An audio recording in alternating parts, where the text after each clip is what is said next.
All right, so in this quick video, what we're going to talk about is how to train AI to be your personal assistant with whatever you want. This example is going to be about content creation. Now, a couple things that I want to mention when it comes to using AI as your assistant is that it's essentially like an employee that you can train to do pretty much whatever it is that you want, okay? But the thing about it is just like an employee, like if you don't train it properly, and meaning like how to get the job done properly, you don't train it effectively, it's not going to be able to do those things properly and effectively as well as efficiently, right? So you've got to train it the right way, and that's the thing that we've got to think about when we're using tools like AI in order to automate different processes. And literally, instead of being like the in some instances in our business, instead of being the doer, right, we're more of the thinker, that now we're at a higher level in our business to just basically give commands to our employees, right? Which is what entrepreneurs do. So why not do the same with AI? Now,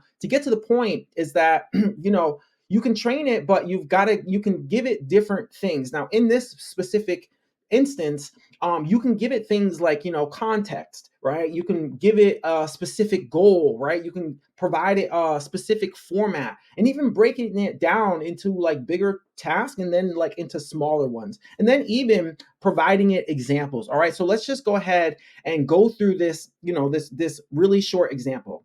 So I'm literally giving it a prompt, and basically what a prompt is all that you have to do is when you go over to OpenAI, okay, you enter it in, you just tell it exactly what you're looking for. So in this instance, I'm not going to read this out for you for the sake of time, but you can see, hey, this was the prompt that we gave to it, okay?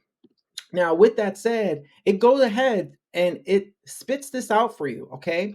Now, like this is great, all right? This is great. And what I do want to point out about the prompt is that we're being extremely specific, okay? Like we're literally setting a role in it. We're letting it know how it talks, like how it literally speaks, literally talking about, and when you do speak, you speak in the second person, right? So we're giving it all these different clues as far as how it is that we want them to do this thing. And then we're saying, hey, write me a post about X, Y, and Z, right? And then we're also saying, why it's effective and this, and that. We're giving it all this different types of information. Then for each, we're saying provide an example for each of the reasons. Provide an example with a brief explanation of how to execute it. All right. So I know I said I wasn't going to write it out, but I just wanted to break it down so that you could really understand, like you can get very, very specific. Okay. So this is what it spit out. All right.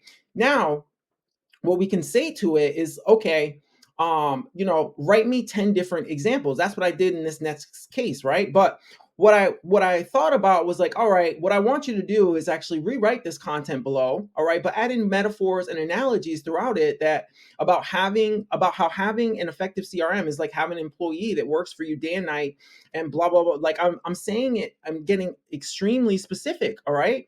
So again, and I'm saying to it like, be sure to speak in a laid back way, but that's excited but non-formal, as if you're talking to a friend. For example, don't end with in conclusion, right? So it's literally saying like we're being very, very specific on how it is that we want them to do this, okay? And then this is the output. This is what it came up with, okay?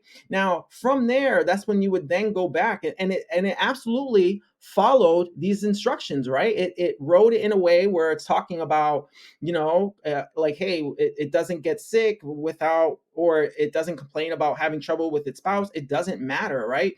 And then from there, okay, you just check it out like, hey, is this good or not? Which generally it's going to be. You can literally say to it, hey, now write me 10 different headlines. And again, just be very specific, right?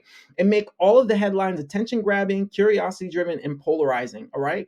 And literally, all you've got to do from here is pick a headline that you think is going to resonate, the one that you like, and combine it together to make one piece of content. Again, if you're not using this in your business, it is extremely powerful and it can help you make more money and save time. Tune in for the next one.